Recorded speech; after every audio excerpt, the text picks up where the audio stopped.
Hello, everyone. Thank you for tuning in to Informed in 5. Today's guest is Dr. Kathy Shapley. She is a professor and department chair for the Speech-Language Pathology program at the Mississippi University for Women. And today, she'll be sharing information about her department as well as the services provided at the MUW Speech and Hearing Center. Kathy has been a certified speech-language pathologist for 26 years, and her area of specialty is working with children with communication disorders. She is a published author and has received funding from foundations, state, and federal agencies. Thank you so much for joining me today, Kathy. Thank you so much for having us, and we are thrilled to share the information about the Speech and Hearing Center here at Mississippi University for Women, or the W as we like to call it. We are one of the best kept secrets in Columbus, and I have been here for 3 years, and I am working hard to make sure that we are not a best kept secret. We want everyone to know about our program and the services that we provide for the community. And interestingly, though, as word has gotten out, we actually have some clients who come and see us from Jackson, Birmingham, Tupelo area. So folks are really starting to learn about us and all the services that we provide. We are located on the campus of Mississippi University for Women in the old DEM school building, so the demonstration school. Some of you may have attended the DEM school as a young child. The building was newly renovated, and it is now called Turner Hall after Dr. Alma Turner, who was one of the principals for the school. And we are so honored to be in this program. It's a beautiful new facility. It's all state of the art. We have all new equipment, and we love our new space here at the W. So what we do is, this is an academic training program. We have both an undergraduate program for students who are studying to become a speech-language pathologist, as well as a graduate master's program for students who can go on and complete their training so that they can get out and start working in our communities. And we have on campus a clinic, so it's the Speech and Hearing Center. And in that clinic, our graduate students provide services for the clients that we see. And we see clients from as young as about 2 years of age up to geriatrics. So maybe individuals that are in their 80s. And now that I'm on the backside of 50, 80 doesn't feel quite as old as it used to when I was in my 20s. And so we really do wraparound services, and we're able to serve the age span. And what is so wonderful about our program is that even though it's the students that are providing the services, we have faculty who are certified already, who already have our degrees and our state licensure and our national certification. We provide supervision to these students. And so not only is the client getting the student, but they're also getting the supervisor, so that you can be assured that the services that you're receiving are evidence-based approaches. They are exactly what the client needs, and that you are really getting a team approach in a sense. In our Speech and Hearing Center, we have the speech services that we provide, and those include both diagnostic assessments, as well to determine if there is a speech and language delay or disorder, as well as the therapy that is needed afterwards if we determine there is an area that could benefit from services. We treat in the area of AAC, which is Augmentative Alternative Communication. And so if you're not familiar with that, one of the most famous individuals who uses an AAC system was Stephen Hawking. And so oftentimes when I say that, people say, oh, okay, yes, I remember now. We also provide speech services. So you can think about children who say things like woses and wabbits, and we correct that. And then children who have language delays or disorders, so maybe are not talking in complete sentences or are missing parts of sentences, and we help them with that. We also work on literacy, so we can diagnose dyslexia, or even just a reading disorder that may not be dyslexia, but just as maybe an artifact of a language disorder that the child has, or even adults. We've worked with adults who had may not have ever learned to read well as a child, and now as an adult, they recognize that that is not a strong an area of strength for them. And so we can actually put adults through our dyslexia program and help improve their reading. We also work on social communication. Those are all the how to interact with other individuals, how to interact appropriately in different types of settings, business settings, work settings, all of those things. Oftentimes people think of individuals who are diagnosed with on the autism spectrum, with an autism spectrum disorder, but in reality, social communication disorders can exist in the absence of ASD, so or autism spectrum disorders. We work on individuals with voice disorders. So maybe you've got that cheerleader at home who sounds hoarse all the time and is always getting laryngitis left and right. We would obviously want that individual to be seen by a ENT, an otolaryngologist first, to make sure that there's nothing more serious going on. But if it's just simply that they're not using their voice in a way that's healthy, then that is therapy that we can do to help them learn how to preserve their voice so that they're not hoarse all the time. We also work with individuals who have fluency disorders or stuttering. That's a more common term that's used.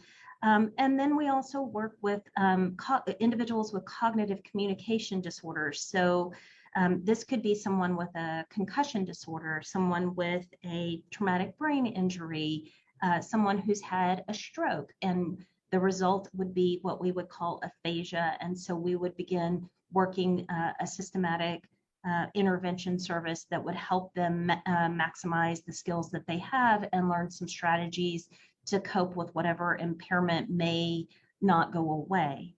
And then the last thing that we do, and this is an area of specialty for me as well, is feeding and swallowing. So if you have an individual, a child or an adult who has been diagnosed with dysphagia, is what we call it, so that they're having difficulty swallowing and keeping the food going in the right direction inside your body, so that instead of going down your esophagus into your stomach, that it is moving into your airway, which is putting the person at risk for pneumonia and aspiration pneumonia.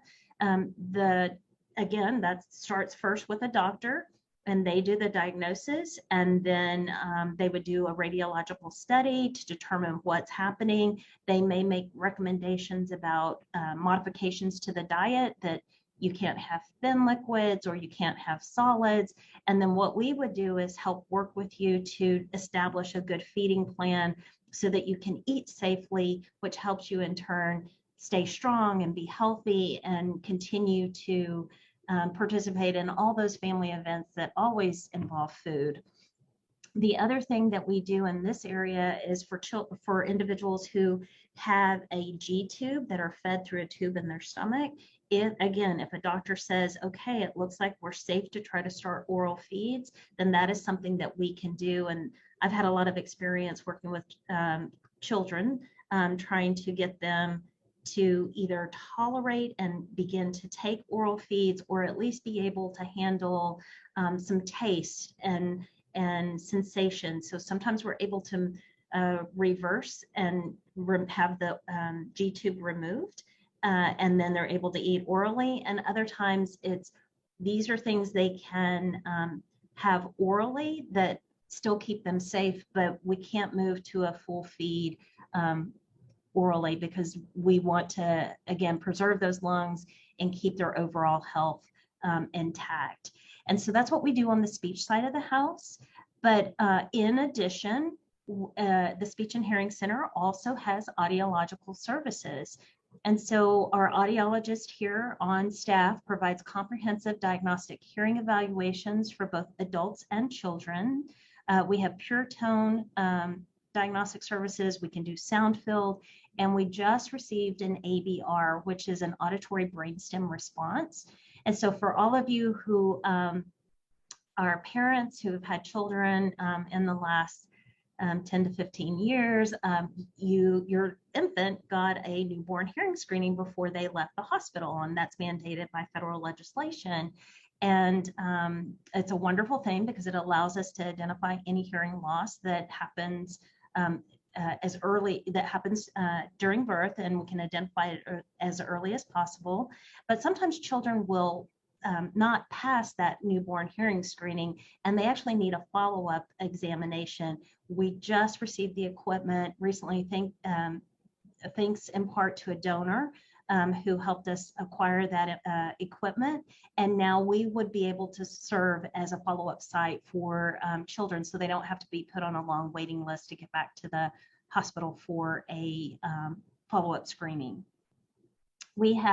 We dispense hearing aids as well. So we serve veterans, we serve children, we serve adults. There are faculty members on campus here who have finally come to me because their spouse has complained so much that the TV is so loud, and they are tired of arguing with their spouse about the volume on the TV. And the faculty members will come to me saying, I want you to prove my spouse wrong. And I always think, uh-oh, here we go, because we usually prove the spouse right. And what we find is that the individual needs hearing aids. We're able to dispense those, and we have the most competitive pricing in the Golden Triangle region. And then the fights stop at home because suddenly everybody's able to hear at the same level. So we think that's really wonderful. Not only do we dispense hearing aids, but we can also do the fitting and the maintenance, and we make sure that you have continuity of care for those hearing aids. Our audiologists can also do cerumen management. So if you have too much wax buildup in your ear, and again, just as a public service announcement, you should never place anything smaller than your elbow inside your ear. So keep those keys, toothpicks, Q-tips, all of that stuff out of your ears, because you can cause a lot of damage. If you feel like you're not hearing as well, or your ear feels kind of full, if you can't get into your doctor, you might want to make an appointment with us just to see, hey, is there some wax buildup? And we can remove that wax unless it's really impacted in, and then we might need to send you to a physician. Our audiologists can assess for auditory processing disorders. And also we can fit for assistive listening devices. So maybe you don't need full hearing aids, but maybe you just need an amplification system that you wear around your neck just to kind of pump up the volume a little bit. And we can provide professional and in-service consultations to different groups. One of the things that I love so much about this program is that we are first and foremost student focused, and we want to ensure that we're training the next generation of professionals so that they can continue the good quality care in the great state of Mississippi. But in addition, the mission of the W here, it really focuses and emphasizes the importance of community engagement, and I love that aspect of our university. So we do provide hearing screenings, and sometimes we provide those at certain times of the year where we just do a quick screening to say, hey, you may need another a detailed evaluation, or everything looks good. And we will often provide those free of service, and so we will free of charge. And sometimes we go out to Head Start communities, sometimes we go to church preschools. We are trying to determine if we can do screenings for adults, maybe at some churches. And so we're really, as things are starting to open back up, and we are looking for ways to be of service to our community. And it's just one of the great things about this program. You can reach out to us either through a phone call at 662-329-7270. That's the direct line to the Speech and Hearing Center. Or you can email us, and if you go to the W's website, I think we're going to post that in the comments so that you can find that link, and you can email either myself, that's Kathy Shapley, or you can email our clinic director, which is Ashley Alexander, and either one of us can help get the process started for you. All right, that's great. Thank you so much, Kathy, for joining me today and sharing this great information. And I'm sure this will help a lot of people that may not have known about you or exactly all the services you provide. So again, thank you so much for joining me. Thank you for having us.